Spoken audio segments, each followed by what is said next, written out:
இன்னைக்கு usual vlog இல்லைங்க. இன்னைக்கு ஒரு வித்தியாசமான vlog தான் ட்ரை பண்ணியிருக்கேன். எப்படி இருந்துச்சுன்னு கமெண்ட் பண்ணுங்க. இன்னைக்கு வந்து புது வீட்டுல இருந்து பழைய வீட்டுக்கு போலான்னு சொல்லி கிளம்பிட்டு இருக்கிறேங்க. அப்புறம் அங்கதான் நல்ல தண்ணியும் அவைலபிளா இருக்குதுங்களா, அதனால கார் வாஷ் பண்ணலான்னு சொல்லிட்டு இன்னைக்கு கிளம்பிட்டு இருந்தேன். அப்புறம் அங்க போயிட்டு கார்ல இருக்கிற மேட் எல்லாம் வாஷ் பண்ணி போட்டிருந்தேன். கார் வாஷ் பண்றது இந்த மாதிரி விஷயம் எல்லாமே எங்க வீட்டுக்கு வந்து நான் தான் பண்ணுவேங்க, வேற யாரும் பண்ண மாட்டாங்க.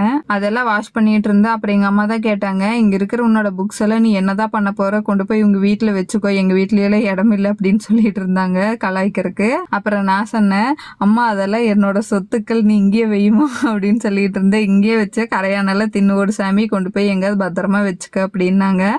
அதாவது என் சொத்துக்கள்னாவே புக்ஸ் தான். முதல்ல எல்லாம் புக்ஸ் பயங்கரமா படிப்பேன். எக்ஸாம்ஸ்க்கு உட்காந்து ப்ரிப்பேர் பண்றப்ப எக்ஸாமுக்கு படிக்கிறன்னு இல்லையே உட்காந்து புக் படிச்சுட்டு இருப்பேன், அந்த மாதிரி படிப்பேன். கண்டிப்பா இந்த புக்ஸுக்குன்னே நான் நிறைய செலவு பண்ணியிருக்கிறேன், வாங்கி வாங்கி வச்சிருக்கேன். கன்சீவ் ஆகி ஊருக்கு வந்த டைம்ல நான் நிறைய புக்ஸ் படிச்சேங்க.